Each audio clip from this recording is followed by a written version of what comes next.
Welcome back to another edition of the Optimized Weekly Market Recap. I'm David Ferreira, Portfolio Manager with Optimized Wealth Management.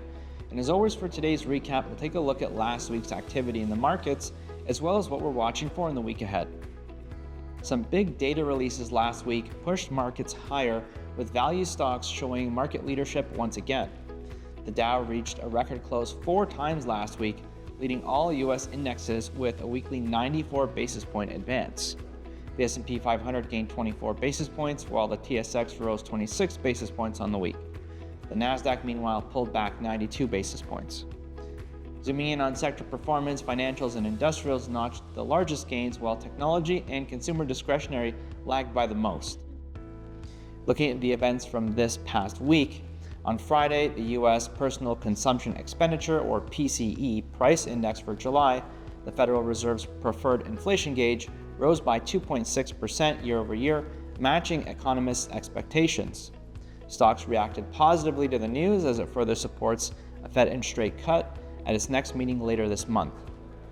Also on Thursday, U.S. GDP data showed that economic growth increased at a faster than expected 3% annualized in the second quarter of this year, boosted by stronger consumer spending, really highlighting the strength of the U.S. consumer as well as the broader economy.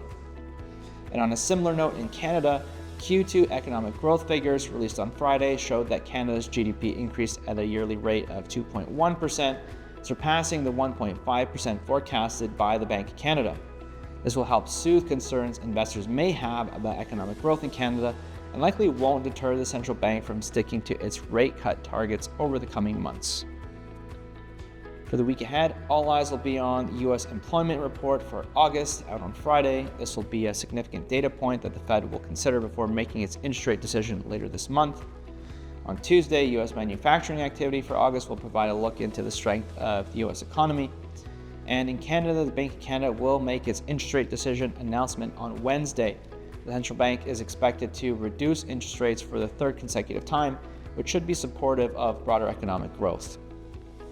Looking at the corporate earnings calendar, a quieter week after some major releases over the past several weeks, with Broadcom, Dollar Tree, and HP all on deck to report.